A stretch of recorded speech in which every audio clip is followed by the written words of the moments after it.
Halloween night had always been my favorite time of the year. The excitement of dressing up, the thrill of knocking on strangers' doors for candy, and the eerie atmosphere that hung in the air all combined to create an unforgettable experience. But this Halloween was about to become a night I'd never forget for entirely different reasons. My friends and I had planned an epic night of trick-or-treating. We were in our early teens, still young enough to embrace the childish joy of Halloween, but old enough to appreciate the adrenaline rush of scaring ourselves silly. Dressed in our homemade costumes, a zombie, a witch, and a vampire, we set out with empty pillowcases ready to be filled with sugary treasures. The moon hung low in the sky, casting eerie shadows on the dimly lit streets.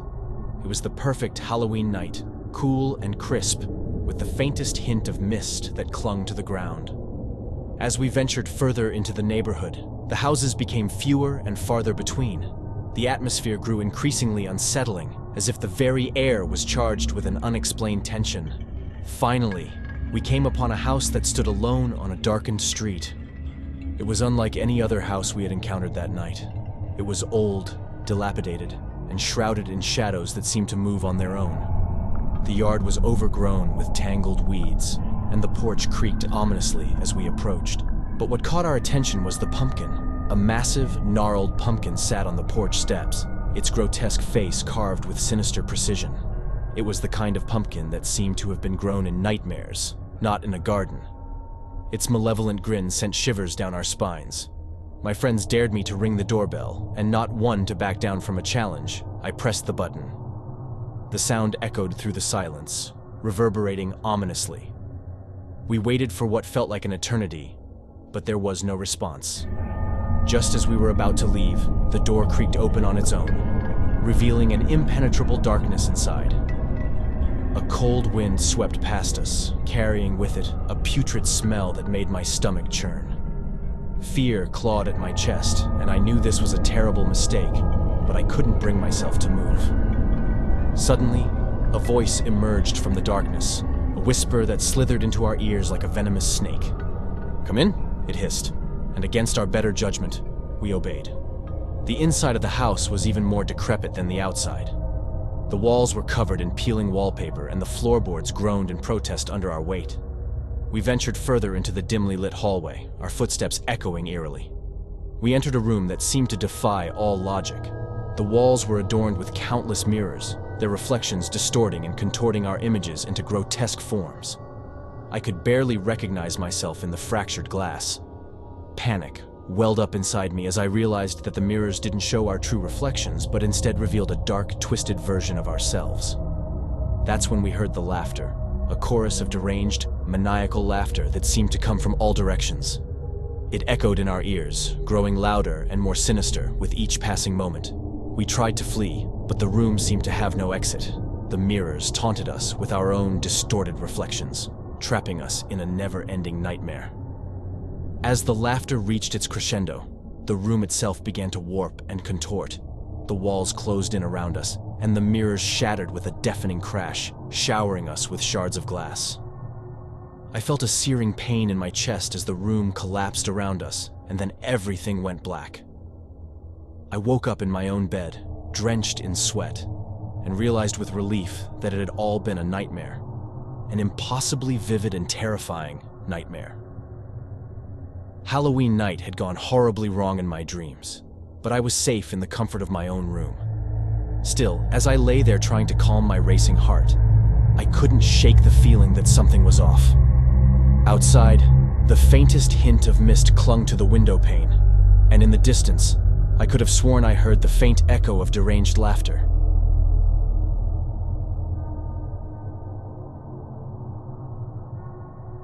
The chill in the October air cut through my bones as I ventured out into the moonlit night.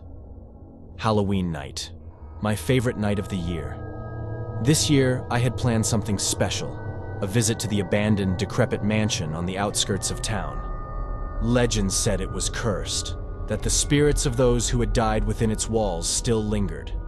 My friends, Mike and Sarah, were hesitant but intrigued, so we donned our costumes, Mike as a devil, Sarah as a wicked witch, and me as a ghost. Armed with flashlights and a bottle of liquid courage, we made our way to the mansion, its silhouette looming ominously in the distance. The gravel crunched beneath our feet as we approached the iron-wrought gates. Their rusty hinges squealed in protest as we pushed them open. The mansion's facade was even more unsettling up close, with ivy-covered walls and shattered windows like soulless eyes. The wind whispered eerie secrets through the broken panes. As we ventured deeper into the darkness of the mansion, the air grew heavy with foreboding. Our flashlights flickered, casting eerie shadows that danced on the walls. The floorboards creaked beneath our feet, a symphony of ghostly footsteps echoing through the desolation. "Guys, this place is seriously creepy," Sarah said, clutching her broomstick tightly. "Come on, it's just a legend," I replied, trying to sound brave, though my heart raced as fast as a hummingbird's wings. We explored room after room, each more unsettling than the last. Crumbling furniture, decaying portraits, and the faint scent of decay hung in the air. The mansion was like a forgotten time capsule, preserving the memories of its tragic past.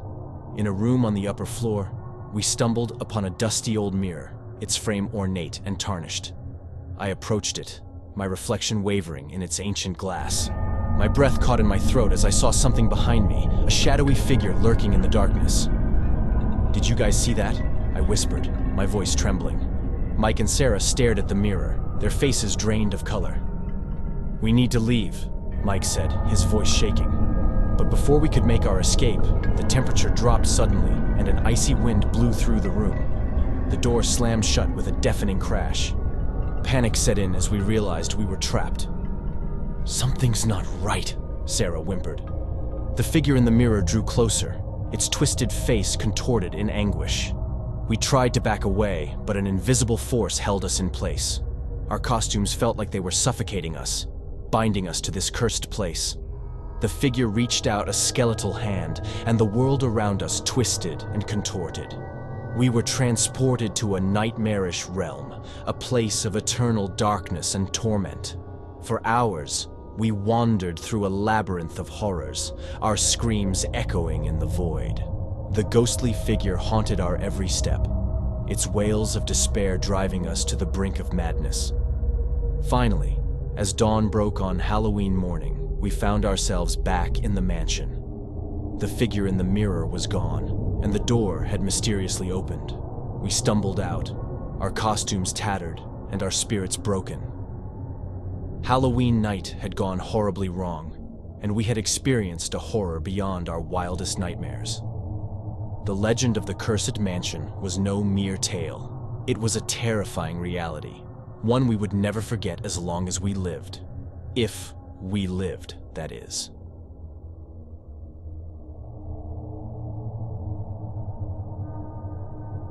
Halloween had always been my favorite holiday.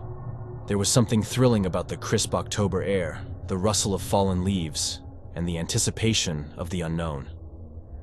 This year, I decided to take my fascination with the eerie and mysterious to a whole new level. My friends, Jess and Mark, were equally excited. Dressed as a vampire, a werewolf, and a witch, we set out to explore the infamous Waverly House, a dilapidated mansion at the edge of town. Its legend was known far and wide. It was said to be haunted by restless spirits and guarded by a vengeful witch. The night was moonless, a thick blanket of darkness enveloping the world. We approached Waverly House, its crumbling walls looming ominously. Vines snaked up its sides like serpents, and shattered windows stared like empty eye sockets. A shiver ran down my spine, but I was determined to prove there was no such thing as ghosts. We entered cautiously, flashlights in hand, their beams cutting through the inky blackness. The floorboards groaned beneath our feet, as though the house itself was awakening from a long slumber. Cobwebs clung to our faces, and the air was thick with the scent of decay. The first room we explored was a parlor, filled with faded furniture and cracked mirrors. Jess gasped, her flashlight illuminating a message scrawled on the dusty glass. It read, "Leave now or suffer." Mark laughed nervously, dismissing it as a prank. We pressed on, through corridors that seemed to twist and turn, leading us deeper into the mansion's heart. In a dimly lit room, we stumbled upon a curious door, its wood adorned with strange symbols. The air grew colder as we ventured inside.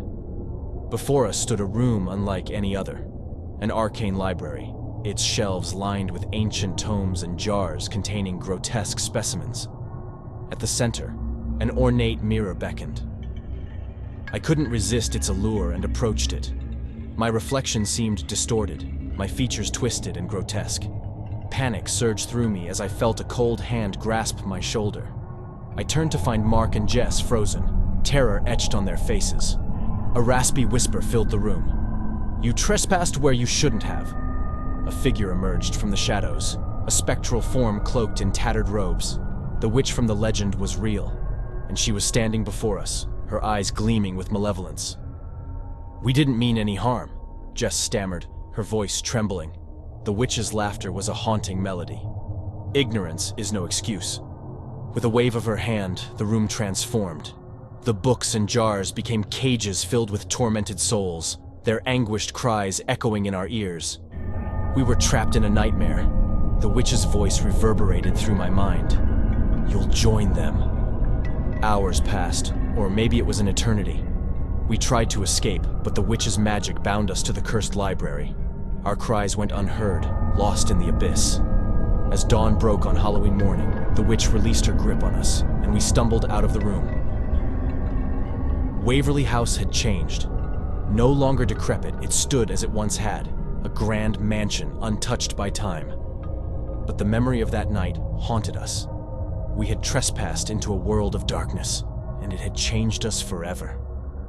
Halloween night had gone horribly wrong, and we had paid the price for our curiosity.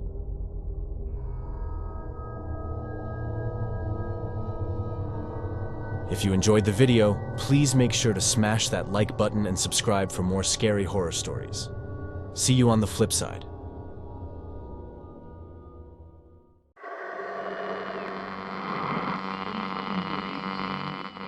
I've always been a night owl. The graveyard shift suited me just fine, with its quiet corridors and the hum of the hospital's machinery. But that one fateful night, everything changed. I'd been working at St. Mary's Hospital for years, and my colleagues would often joke that I was more at home in the darkened hallways than in the daylight. The night shift wasn't for everyone, but I found solace in the eerie quietness of the late hours. It was an ordinary evening, or so I thought. I settled into my usual routine, making rounds to check on the patients, most of whom were deep in slumber. But as the night wore on, an unsettling feeling began to gnaw at me. Something was off, and I couldn't quite put my finger on it. As I walked down the dimly lit hallway on the third floor, I heard a strange, faint melody. A child's lullaby, echoing through the otherwise silent corridor. My heart quickened, and I began to search for the source of the eerie tune. The music grew louder as I approached one of the rooms. It was room 303. The door was slightly ajar, and the melody was now unmistakably coming from within. I pushed the door open cautiously and gasped. The room was empty, but the lullaby continued to play from an old, dusty music box on the windowsill. I approached the music box, feeling a shiver run down my spine. It was an antique, the kind I'd only ever seen in horror movies. As I reached out to stop the music, the melody suddenly stopped on its own. The room was plunged into an eerie silence once more. I couldn't shake the feeling of being watched. Goosebumps covered my arms as I scanned the room for any signs of movement. That's when I noticed it. The shadow in the corner. A dark, shapeless mass that seemed to grow and shrink as I stared at it. Panic set in, and I stumbled backward, frantically reaching for the light switch. When the room was bathed in harsh fluorescent light, the shadow was gone, leaving nothing but an empty corner. My heart pounded, and I tried to convince myself that it had all been a figment of my imagination. But the night was far from over. As I continued my rounds, I kept hearing strange sounds, whispers, laughter, and the distant cry of a baby. It was as if the hospital had come alive with the ghostly echoes of its past. I was no stranger to strange occurrences in the dead of night, but this was different. This was sinister. I made my way to the basement, my heart racing with each step. The basement was where the hospital stored old medical equipment and records, and it was rarely visited. But that night, I felt an irresistible pull, drawing me deeper into the darkness. As I descended the creaky stairs, the temperature had dropped, and the air grew heavy with a foul, metallic stench. It was then that I heard a chilling, mournful wail. I followed the sound, my footsteps echoing in the eerie silence. In a dimly lit corner of the basement, I discovered a rusted gurney, and on it lay a pale, lifeless figure, a woman in a tattered hospital gown. Her eyes, wide with terror, stared blankly into the void. As I approached, her mouth moved and she whispered, "Help me." I couldn't move. My limbs felt heavy, and a suffocating dread filled the room. The woman's whisper grew louder and more frantic, and suddenly the lights flickered, casting eerie shadows on the walls. With a surge of adrenaline, I fled the basement, leaving the wailing woman behind.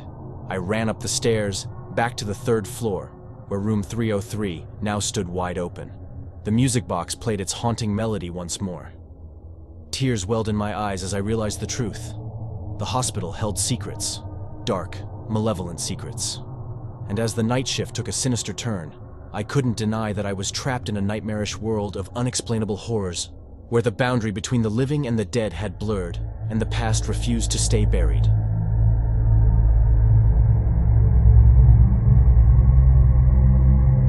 I'd always been a bit of a loner, so the night shift at Oakwood Asylum seemed perfect for me.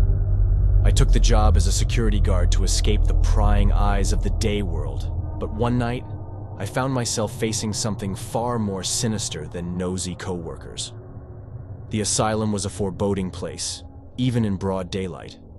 Its towering, crumbling structure cast long, menacing shadows. But at night, it became something out of a nightmare. I was the sole guardian of its dark secrets, responsible for keeping any unauthorized intruders at bay. One moonless night, a thunderstorm raged outside, unleashing torrents of rain and flashes of lightning. As I sat in my dimly lit office, my surveillance monitors flickered and displayed disturbing images. Strange apparitions moved through the empty halls, ghostly figures of patients who had long since passed. I rubbed my eyes, convinced that sleep deprivation was playing tricks on me. But when I looked again, the figures remained, growing closer with each blink of an eye.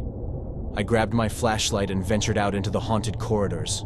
The rain drummed on the windows, creating an eerie rhythm to accompany my footsteps. My flashlight beam illuminated the long-forgotten patient rooms, their rusty beds and straitjackets hanging like specters of the past. The whispers started then, soft and menacing, as though the very walls held secrets. I couldn't make out the words, but the chilling laughter sent shivers down my spine. I tightened my grip on the flashlight and continued down the hall. At the end of the corridor, I found an old, rusted door ajar. I knew I should turn back, but curiosity got the better of me. I pushed it open, revealing a room shrouded in darkness. The stench of decay and dampness assaulted my senses, and the flickering light from my flashlight revealed the remnants of a makeshift seance. Candles, a Ouija board, and torn pages from an occult book lay scattered on the floor. The temperature plummeted, and my breath fogged the air. Suddenly, a deafening crash echoed through the asylum, making me jump. I turned back, but the hallway had transformed. It stretched into an endless abyss, doors leading to more doors, each one identical, with no discernible exit. Panic surged through me, and I ran down the hall, opening doors at random. In each room, I glimpsed horrific scenes, patients in straitjackets, twisted and contorted bodies, and walls smeared with blood. The malevolent laughter and whispers grew louder, echoing in my head. As I stumbled further into the labyrinth, I saw her, a woman in a tattered white gown. Her eyes were hollow, her hair a mess of matted locks. She beckoned to me, her fingers skeletal and elongated. "Help me," she croaked, her voice barely audible over the cacophony of torment. I hesitated, but something in her eyes seemed to plead for release. I approached, and her skeletal fingers touched mine. The moment our hands connected, her eyes filled with an unbearable sadness, and she whispered, "You shouldn't be here." Suddenly I was jolted awake, sitting back at my desk in the dimly lit office. The surveillance monitors displayed only empty hallways, devoid of ghostly apparitions. It was as if the entire nightmarish journey had been a cruel hallucination. The storm outside had subsided, and the asylum felt strangely calm. but the woman's warning still echoed in my ears, a chilling reminder that some places should remain locked in the dark and that the night shift could lead to horrors one could never escape.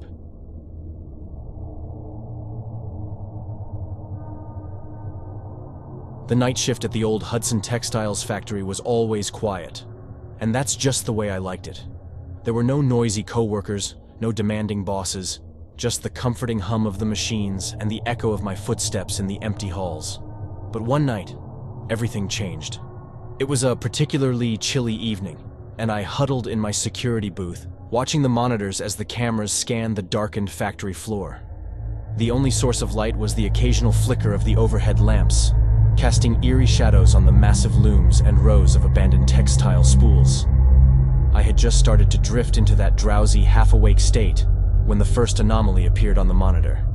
A flicker of movement in the far corner of the factory. I leaned in, squinting at the screen. It was a shadow, a distorted figure moving between the looms. My heart quickened as I reached for the radio to call for backup. Before I could make the call, the power went out, plunging me into pitch darkness. I fumbled for my flashlight, and when I switched it on, my blood ran cold. The factory was different, transformed into a nightmarish realm. The looms now seemed to be in operation, their shuttlecocks moving back and forth with unnatural speed, creating a deafening cacophony that filled the air. The rows of textile spools spun of their own accord, unspooling thread that danced through the air like sinister serpents. But what horrified me the most was the figure in the center of it all. A pale, gaunt man in tattered clothing stood there, his back hunched as he worked the loom. He wove with inhuman speed, his skeletal fingers manipulating the fabric with unnatural dexterity. I couldn't tear my eyes away from the ghastly spectacle. Then, the man turned to face me, and I gasped. His face was an unsettling tapestry of scars, as if his very flesh had been woven and rewoven into a grotesque design. He opened his mouth, revealing rows of jagged, needle-like teeth, and his voice hissed through the factory. "Welcome to my world." I stumbled back, unable to comprehend what I was witnessing. The man beckoned me to approach, and against my better judgment, I found myself drawn closer. The looms and spools seemed to reach out for me, their threads wrapping around my limbs and pulling me into the nightmarish ballet of machinery and madness. The man with the scarred face continued to weave, and I realized that the threads were forming a grotesque tapestry. Each thread seemed to represent a life, a soul that had been lured into this malevolent factory. My own thread was being woven into the pattern, and I understood the terrible fate that awaited me. As the man worked, he laughed, a chilling, inhuman sound that reverberated through the factory. I struggled to break free, but the threads only tightened their grip, pulling me inexorably toward the loom. My vision blurred, and the world became a swirling maelstrom of fabric and darkness. Just as I felt my consciousness slipping away, the power surged back to life, and the factory returned to its normal, abandoned state. I was on the floor, drenched in sweat, my flashlight still clenched in my hand. The looms were still, and the textile spools remained motionless. It was as though the nightmarish tableau had never existed.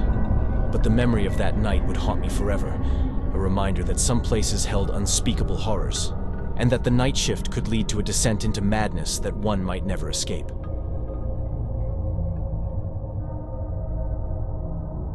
If you enjoyed the video, please make sure to smash that like button and subscribe for more scary horror stories. See you on the flip side.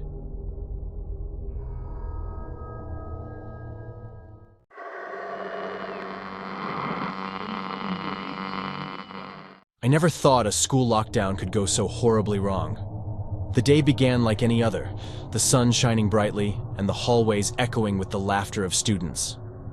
I was just another face in the sea of my classmates, navigating the chaos of high school life. Little did I know that this seemingly ordinary day would turn into a nightmarish ordeal that would haunt me forever. It started during fourth period, right in the middle of a dull history lecture. The intercom crackled to life, and the principal's voice, trembling with unease, announced a lockdown due to an unspecified security threat. Fear rippled through the classroom as the teacher swiftly locked the door and turned off the lights. We huddled in the dimly lit room, our breaths shaky and our hearts racing. The minutes turned to hours, and the tension grew with every passing moment. Our phones buzzed with frantic messages from loved ones, desperate to know if we were safe. But all we could do was wait, trapped in the eerie silence of the darkened classroom. As time crawled by, whispers of rumors and speculations spread through the room. Some claimed it was a student with a grudge, others suggested an escaped convict on the loose. The uncertainty gnawed at our minds, and our fear grew into something almost tangible. Hours turned into an endless night, and the silence was suddenly shattered by a blood-curdling scream from the hallway. We all froze, our hearts pounding, and the teacher clamped a trembling hand over her mouth. The scream was followed by a series of guttural, inhuman growls that sent shivers down our spines. We strained our ears, trying to make sense of the terrifying sounds. It was as if something malevolent had infiltrated the school. Panic spread like wildfire, and some students began to cry while others clutched their friends tightly. The teacher was visibly terrified, unable to offer any reassurance. The intercom crackled to life once more, but this time, it wasn't the principal's voice. It was something entirely different, a raspy, inhuman voice that made my blood run cold. It spoke in a language I couldn't comprehend, a language that seemed ancient and otherworldly. The voice taunted us, promising unspeakable horrors as it approached the door to our classroom. Frantic, we piled desks and chairs against the door, hoping to keep whatever was out there from getting in. The seconds dragged on like hours, and our hearts raced as we realized that our lives were in the hands of fate. The door began to shake violently, and the thing on the other side continued to chant in that horrifying language. In the dim light, I saw the teacher's face contorted in terror, tears streaming down her cheeks. We all held our breath, waiting for the inevitable breach. Then, with a deafening crash, the door gave way, and the room was bathed in an unholy, crimson light. What stood before us was beyond description, a grotesque, monstrous figure with elongated limbs and piercing, malevolent eyes. It moved closer, its grotesque form contorting and shifting with every step. I closed my eyes, but the nightmare wouldn't end. The room echoed with the anguished cries of my classmates as they were taken one by one. The last thing I heard was that otherworldly voice promising eternal suffering and torment. Now, I'm the sole survivor, hiding in the darkness, haunted by the memory of that school lockdown gone horribly wrong. I pray that someone, somewhere, will uncover the truth and free me from this living nightmare.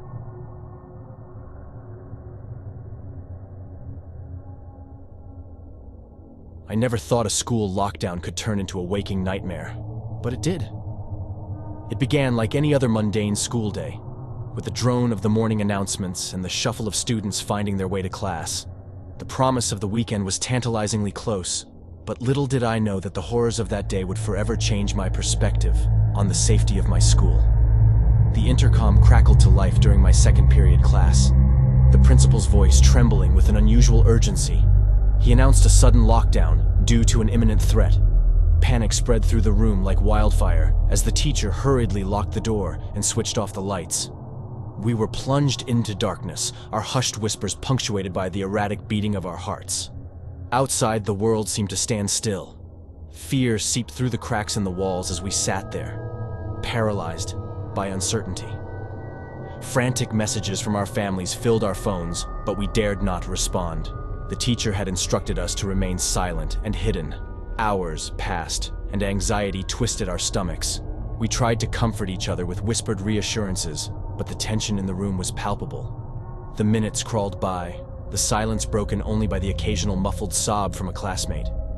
Then, as the day bled into evening, the school's emergency generator sputtered to life. The fluorescent lights above us flickered and buzzed, casting eerie, distorted shadows across the room. It was as if the very atmosphere had thickened, a foreboding sense of dread hanging over us like a shroud. Suddenly, the intercom crackled again, and a different voice, distorted and unsettling, seeped through the speaker. It promised unspeakable horrors, torment beyond imagination. Panic surged as we listened in horrified disbelief.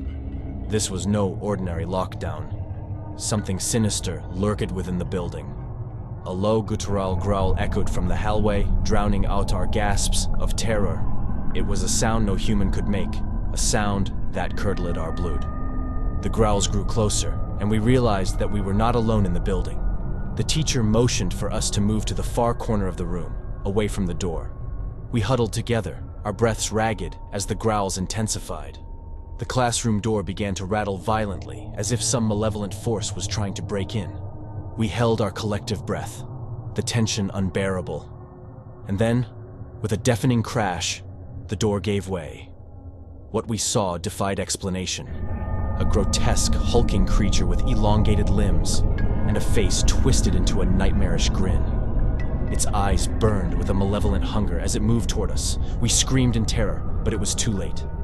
The creature's touch was cold, like death itself, and it dragged my classmates away one by one, their cries of agony haunting my nightmares. I cowered in the corner, praying for salvation, but it never came. The creature, sated with its twisted feast, left me alone in the darkness.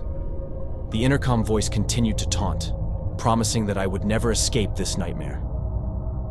Now, I am the only one left, the survivor of a school lockdown gone horribly wrong. The memories of that day and the sinister creature that stalked our halls will forever haunt my waking hours. A chilling reminder that the line between safety and unspeakable horror is far thinner than we dare to imagine.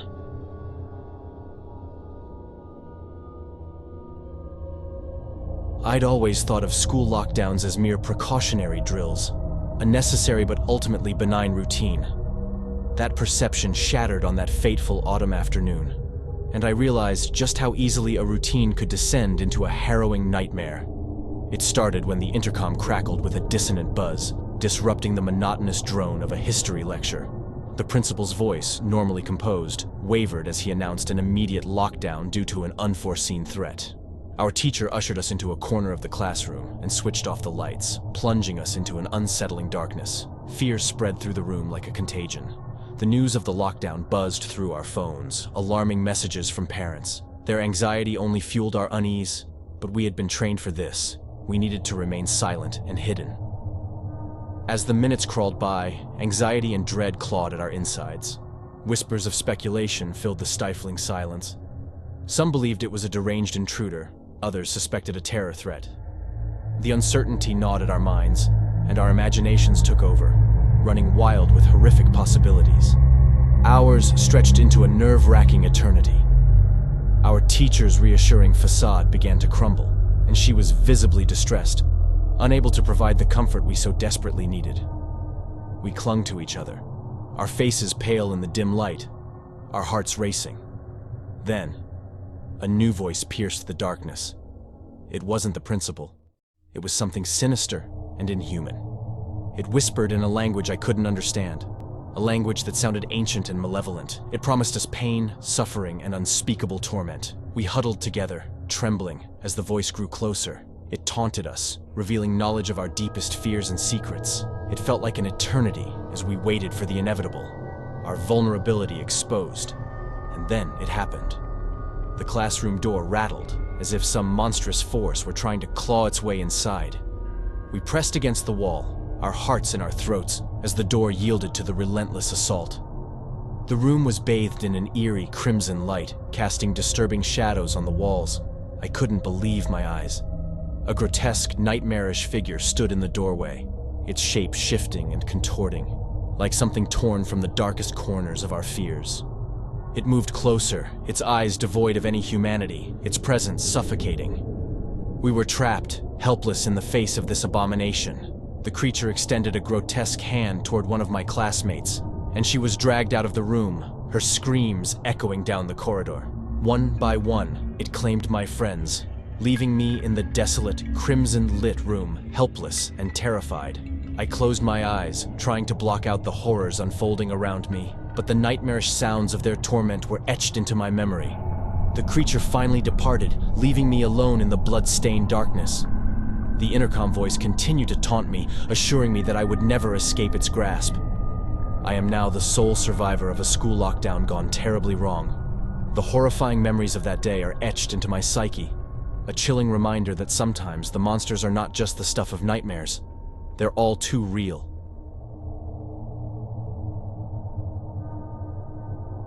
If you enjoyed the video, please make sure to smash that like button and subscribe for more scary horror stories.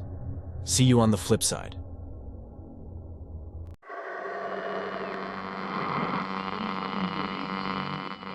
It was past midnight when I found myself alone in my dimly lit apartment, mindlessly scrolling through Craigslist ads.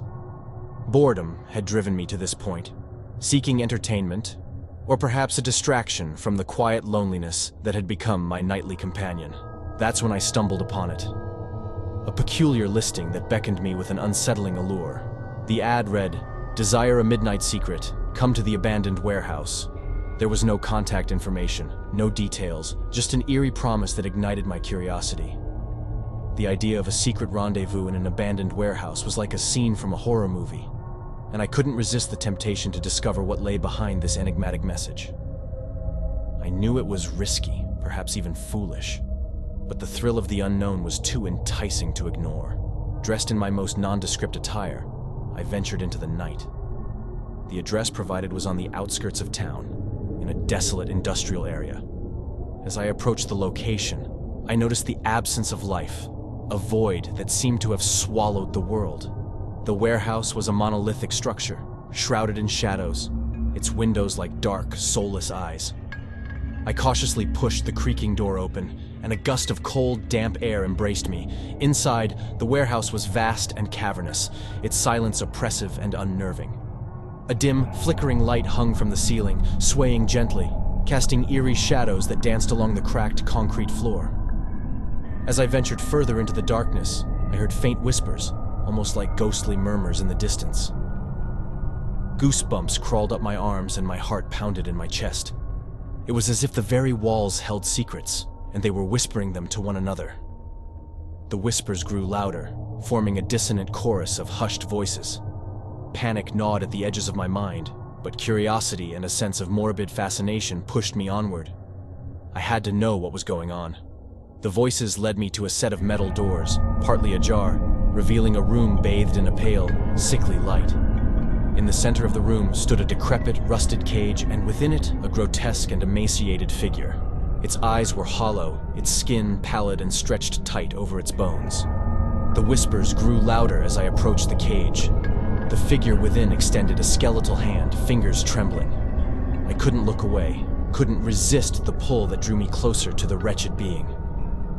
My throat tightened as I realized that this was the midnight secret, the embodiment of all my darkest fears. The figure began to speak, its voice a tortured, rasping murmur, recounting stories of unspeakable horrors and forgotten sins. It delved into the depths of my own darkest secrets, laying them bare before me. Each whispered revelation was like a dagger to the heart, an unrelenting assault on my psyche. I tried to step back, to escape the cage of my own making, but I was paralyzed, bound by an invisible force. The room seemed to close in around me, and the whispered secrets echoed through my mind, a cacophony of guilt and regret. The figure's grip on my soul tightened, its eyes locking with mine, and I felt my own identity slipping away, replaced by the torment of its never-ending anguish. My own fears and regrets consumed me, leaving me hollow, a mere shell of my former self. I don't remember how I escaped that warehouse, but the horrors I witnessed that night continue to haunt me. The secrets I had tried to bury were now a part of me, tormenting my every waking moment. I had sought a midnight secret, and it had devoured my soul, leaving me forever changed, forever bound to the darkness that had lured me in.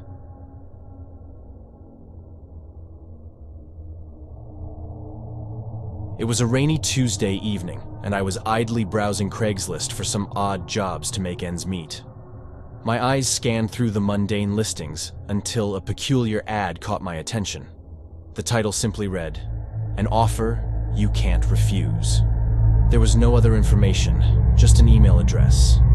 Intrigued and somewhat desperate, I decided to shoot off an email to inquire. Within minutes, I received a response with an address and a cryptic message. "Come to 112 Elm Street at midnight. Don't be late." The urgency in the message sent a chill down my spine, but the promise of easy money was too enticing to ignore. As the hours passed, my unease grew, and I questioned the wisdom of my decision. The address led me to an old, run-down house on the outskirts of town. The overgrown garden and cracked windows gave the place an eerie, abandoned feel. The rain continued to pour, adding to the sense of foreboding. I hesitated outside the decrepit front door, soaked to the bone, but the thought of financial relief spurred me forward. My knock echoed through the hollow interior. The door creaked open, revealing an elderly man with a hunched back, his face hidden in shadows. "You're late," he hissed, his voice wavering with a strange mixture of anger and relief. He ushered me inside, and the oppressive atmosphere sent a shiver down my spine. The dimly lit room was adorned with strange symbols on the walls and floors, and the air was thick with an unsettling scent. The old man pointed to a table where a large, ornate box lay. He explained that I was to guard the box through the night, and in return, he would pay me a handsome sum. "Guard it with your life," he warned before retreating into the shadows. The door slammed shut behind him, and I was left alone with the mysterious box. The hours dragged on, and the room grew colder, the symbols on the walls appearing to shimmer and dance in the dim light. My imagination ran wild, and I began to wonder what could be so valuable in this ornate container. I resisted the urge to open it, as I had promised to guard it, not snoop inside.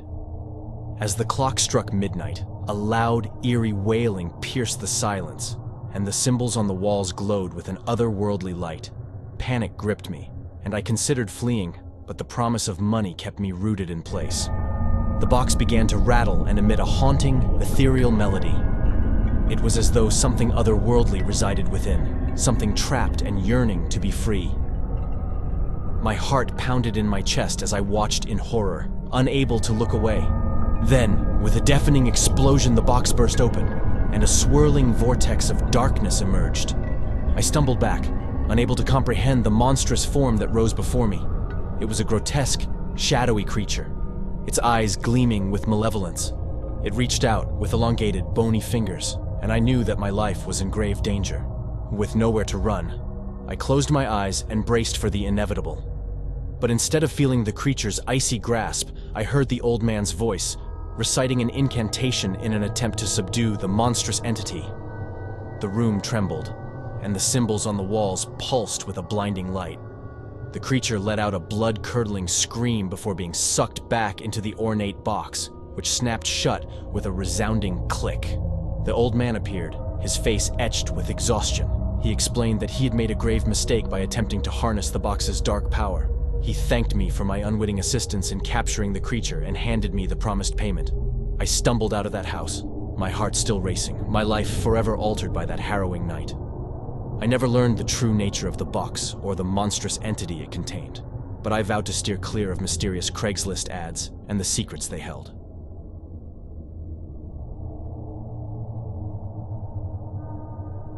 I was a young and broke college student, desperate for some quick cash. Craigslist had always been my go-to for odd jobs, but one evening I came across an ad that would change my life in the worst possible way. The title of the ad was simple: "Make $500 easy. One night's work."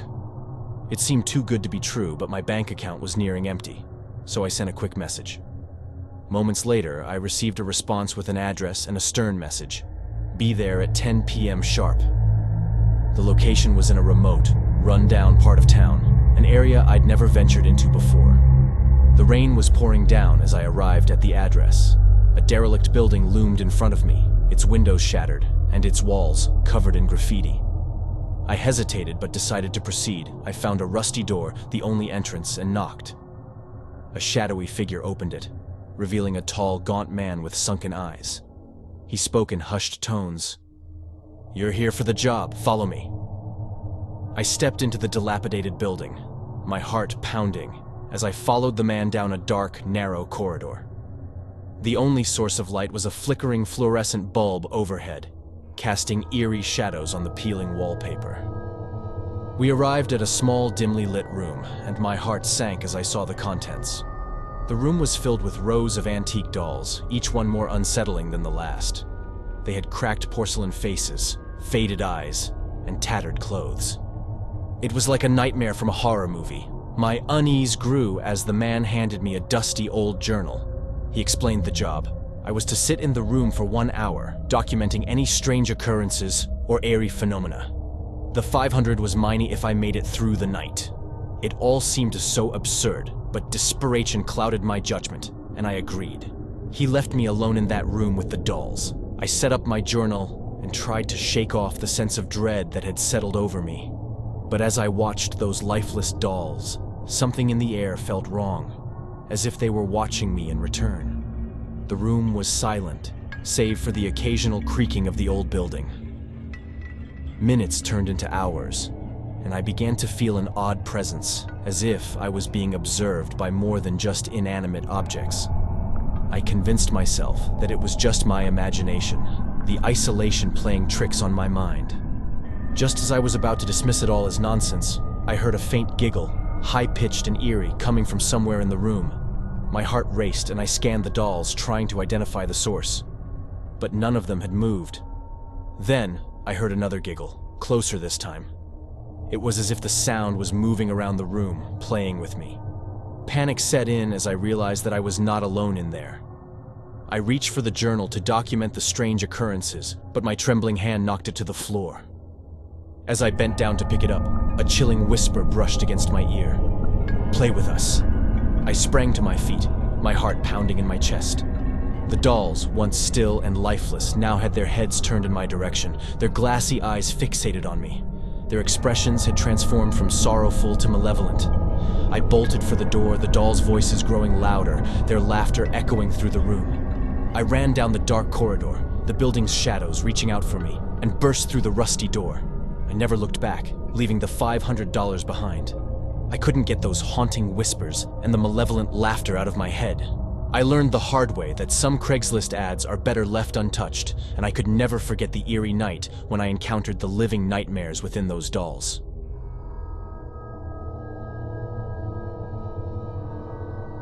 If you enjoyed the video, please make sure to smash that like button and subscribe for more scary horror stories.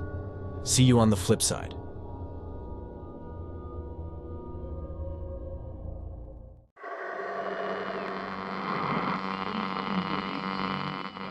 I never liked being home alone at night, but on this particular evening, my discomfort reached a new level. My parents were out of town, and I was left to my own devices in our old, creaky house. The wind howled outside, casting eerie shadows on the walls as the trees swayed in the darkness. The only light in the room was the soft, flickering glow of the TV. Desperate for distraction, I settled in to watch a horror movie. The chilling soundtrack and the suspenseful plot soon had me on edge. But I reassured myself that it was all fiction. Just as the tension in the movie reached its peak, the power went out. I groaned in frustration. The storm outside had taken its toll on the fragile electrical grid of our town. I reached for my phone to use its flashlight, but it was dead, and the charger lay in my darkened room. Feeling my way through the pitch-black house, I stumbled upon the faint glow of a candle in the living room. I sighed in relief. At least I could use it to find my charger. As I entered my room, I found the charger and plugged in my phone. It flickered to life, illuminating the room with its screen's cold blue light. Just as I was about to unplug it, I noticed something strange in the dim light. There were shadows moving on my bedroom wall. I froze, my heart pounding. It was impossible. I was alone in the house. I focused my phone's light on the source of the shadows. I wished I hadn't. In the corner of the room, a grotesque, shadowy figure loomed. It was humanoid in shape, but its proportions were all wrong, elongated limbs and misshapen features. My breath caught in my throat as it slithered closer, its movements unnatural as though it had no bones. I was paralyzed with fear as it drew nearer, its face inches from mine. Hollow, empty eyes bore into my soul. I screamed and scrambled back, the phone falling from my trembling hand. The room plunged back into darkness. I fumbled in the dark, desperately trying to find the charger and my phone. I had to get out of there. Just as my fingers closed around my phone, I heard it again, the whispering. It was a chorus of voices, all speaking in a language I couldn't understand. Panic coursed through me. With my phone's light back on, I discovered that the room was empty. I couldn't understand it. What had I seen? What had I heard? Was it a trick of the dark and my imagination? I clutched my phone tightly, making my way to the living room. The candle had been extinguished. The voices continued, and they seemed to be coming from all around me. I had to leave. I dashed for the front door, but it wouldn't budge. It was as if it had been sealed shut. Desperation set in as I began to realize that I was trapped, surrounded by these unnerving whispers. I retreated to the kitchen, my heart racing. As I looked out the window, I saw the trees outside moving, their branches curling in strange patterns. A ghastly face appeared, pressed against the glass. It was the same face from my room, twisted and nightmarish. Its eyes, white and empty, stared into my soul. I stumbled backward, my back colliding with something cold and metallic. The refrigerator. I reached for the fridge door, and to my horror, it was ice cold to the touch. I swung it open, and a rush of frigid air engulfed me, filling the room with an unnatural chill. The voices grew louder, converging on me, drowning out my thoughts. My surroundings started to blur and distort. I was pulled into the icy abyss of the fridge, a bone-chilling darkness swallowing me whole. It felt as if I was falling, spiraling into an endless void, and the whispers of the shadows echoed in my ears until I couldn't hear anything else. The next morning, my parents returned to find the house empty, the power restored, and their child vanished without a trace. They never did find out what had happened that night, but I know the truth. The house wasn't empty. It was filled with shadows, whispers, and something sinister beyond comprehension, waiting for its next victim.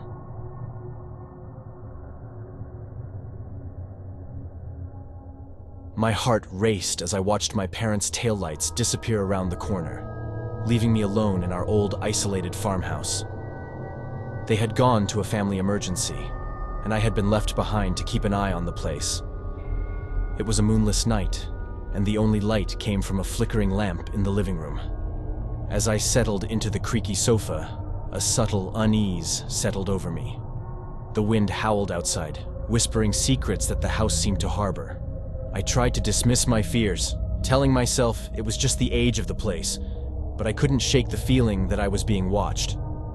I decided to distract myself by watching TV, hoping to drown out the creeping silence. The eerie sounds of a horror movie filled the room, and the flickering light of the screen cast dancing shadows on the walls. I nestled deeper into the sofa, trying to forget the unsettling atmosphere. Just as I began to lose myself in the movie, a sudden chill washed over me. I pulled the blanket tightly around me and glanced around the dimly lit room. It was then that I noticed the shadows on the wall moving independently, as if they had a life of their own. My heart began to race, and I grabbed the remote to pause the movie, but it didn't respond. The TV continued to play, and the shadows in the room grew darker and more pronounced. They seemed to be forming strange, unnatural shapes. Whispers filled the air, faint at first, like the distant rustling of leaves. I strained to hear them, wondering if it was just the wind playing tricks on my ears. But the whispers grew louder, more distinct. It was as though they were emanating from within the very walls of the house. I took a deep breath and called out, "Who's there?" Silence. The whispers stopped, and the room was still. I was about to dismiss it as my imagination when I heard my name, soft and haunting, carried on the invisible breath of the night. Sarah. My heart pounded in my chest as I scanned the room, searching for the source of the voice. I had no reason to believe I was home alone, yet the house appeared empty. The whispers returned, this time more forceful, more demanding. They echoed in my head, and I realized that they were coming from the basement. I had no choice but to investigate. I had to know what was down there. Cautiously, I made my way to the basement door, my trembling hand on the doorknob. It felt cold, almost alive under my touch. The whispers continued, growing more insistent, more sinister. The basement stairs creaked with every step I took. The dim light from the single bulb at the bottom of the staircase revealed a room filled with old furniture covered in dusty sheets. The whispers now surrounded me, and I strained to understand the words. It was a language I didn't recognize, filled with dread and malice. As I descended, I noticed a shape moving beneath one of the sheets. Slowly, I reached out and pulled it away. My breath caught in my throat, and my heart stopped. A mirror. An old, ornate mirror that I had never seen before. In its reflective surface, I saw the room behind me, but something was off. The whispers grew louder, and the room around me began to distort and contort, as if it were alive. And then I saw it. My reflection. But it wasn't me. My eyes were hollow, my skin pale and stretched taut over bone. The mirror showed a version of me, twisted and tormented, imprisoned within its sinister frame. I stumbled back, away from the mirror, and as I did, I heard the whispers grow louder still. They were not coming from the basement anymore. They were all around me, inside me. The very walls seemed to be closing in, threatening to consume me. Terrified, I ran up the basement stairs and slammed the door behind me. But the whispers did not stop. They followed me through the house, enveloping me in a relentless cacophony of voices that I could not escape.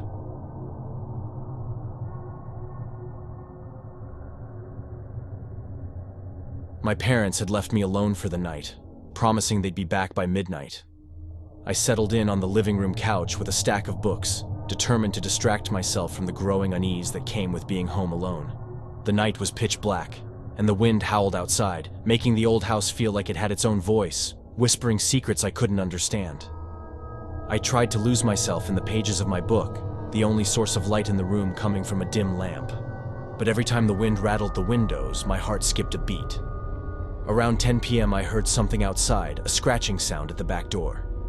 I paused, listening intently. The scratching grew more insistent, like something or someone was trying to get in. My pulse quickened, and I tiptoed to the kitchen, my flashlight in hand. I shone the beam through the window onto the back porch. My breath caught in my throat as the light revealed a shadowy figure hunched over the door. It was emaciated and seemed almost inhuman. I clamped my hand over my mouth to stifle a gasp. What could that thing be? The scratching ceased, and the figure turned to face the window, its eyes gleaming with an unnatural, malevolent light. I stumbled backward and rushed to the front door, my trembling hands fumbling with the locks. I needed to get out, to run, to find help. But as I flung open the door, a wall of darkness enveloped me, an abyss that seemed to swallow me whole. I was no longer in my home. I stood in a desolate, otherworldly landscape, the sky above a blood-red hue. The creature that had been at the back door stood a few feet away, its limbs elongated and grotesque.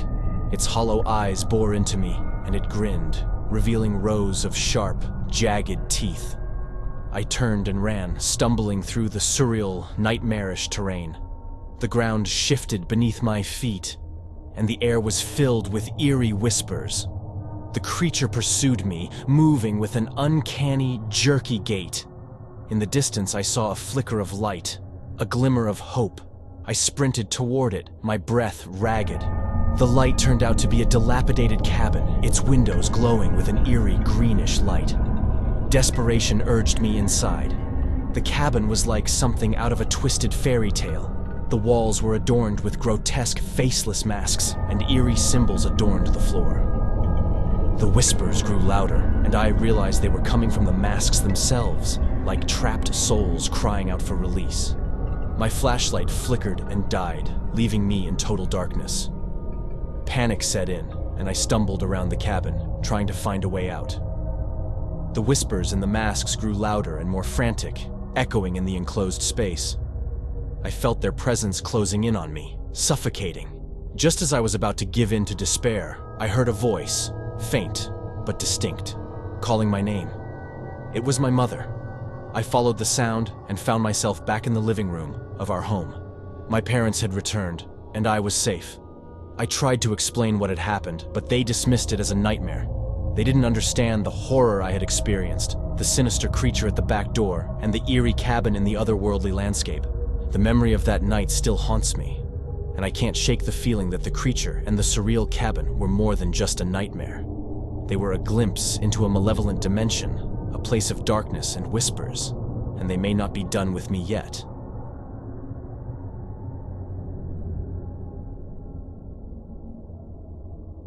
If you enjoyed the video, please make sure to smash that like button and subscribe for more scary horror stories.